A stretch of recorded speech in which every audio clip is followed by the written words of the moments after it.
মুসলিম বিশ্বের বলিষ্ঠ কণ্ঠস্বর হিসেবে নিজের জনপ্রিয়তা ধরে রেখেও কিভাবে পশ্চিমাদের কাছ থেকে ফায়দা হাসিল করতে হয় তা আরও একবার প্রমাণ করলেন তুরস্কের প্রেসিডেন্ট রিসেপ তাইয়েপ এরদোয়ান। সব জল্পনার অবসান ঘটিয়ে অবশেষে তুরস্কের ওপর থেকে নিষেধাজ্ঞা তুলে নিয়ে অত্যাধুনিক F-35 যুদ্ধবিমান বিক্রির ঘোষণা দিয়েছেন মার্কিন প্রেসিডেন্ট ডোনাল্ড ট্রাম্প।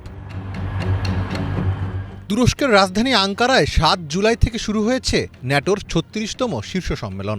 ২ দিনব্যাপী এই সম্মেলনে জোটের ৩২টি সদস্য দেশের রাষ্ট্রপ্রধানরা অংশ নিচ্ছেন। সেখানে এরদোয়ানের সঙ্গে বৈঠকে বসার আগে ওই ঘোষণা দেন ট্রাম্প। ২০২০ সালে রাশিয়ার তৈরি S-400 ক্ষেপণাস্ত্র প্রতিরক্ষা ব্যবস্থা কেনায় তুরস্কের ওপর নিষেধাজ্ঞা আরোপ করেছিল ওয়াশিংটন। ওই সময় F-35 যুদ্ধবিমান কর্মসূচি থেকেও আঙ্কারাকে বাদ দেওয়া হয়। তুরস্কের ওপর আরোপিত এই নিষেধাজ্ঞার বিষয়ে সাংবাদিকরা জানতে চাইলে প্রেসিডেন্ট ডোনাল্ড ট্রাম্প বলেন, আমরা এসব নিষেধাজ্ঞা তুলে নিতে যাচ্ছি।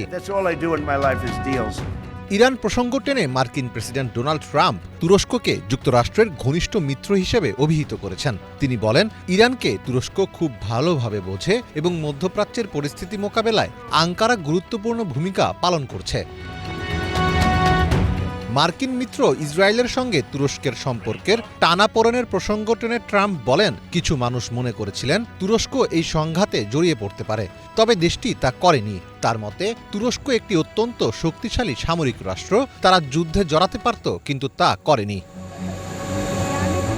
তবে ট্রাম্পের এই সিদ্ধান্তে বেজায় অখুশি ইসরায়েলের প্রধানমন্ত্রী বেনিয়ামিন নেতানিয়াহু। তুরস্কের কাছে যুক্তরাষ্ট্র F-35 স্টেলথ যুদ্ধবিমান বিক্রি করলে তা মধ্যপ্রাচ্যে ক্ষমতার ভারসাম্য ধ্বংস করবে বলে মন্তব্য করেছেন তিনি।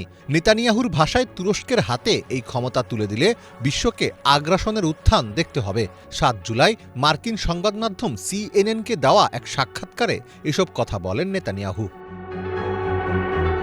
ট্রাম্প দীর্ঘদিন ধরে অভিযোগ করে আসছেন যে ন্যাটোর ইউরোপীয় দেশগুলো প্রতিরক্ষায় পর্যাপ্ত অর্থ ব্যয় করে না। অন্যদিকে ইউরোপের অনেক দেশ ইরান যুদ্ধ ঘিরে ট্রাম্পের যুদ্ধংদেহী মনোভাবের সমালোচনা করছে। কিন্তু এরদোয়ান মুসলিম দেশের রাষ্ট্রপ্রধান হয়েও ট্রাম্পকে চটাননি, বরং আঙ্কারায় ন্যাটো সম্মেলনের মাধ্যমে তিনি নিজেকে যুক্তরাষ্ট্র এবং ইউরোপের মাঝখানে একজন মধ্যস্থতাকারী হিসেবে দাঁড় করিয়েছেন।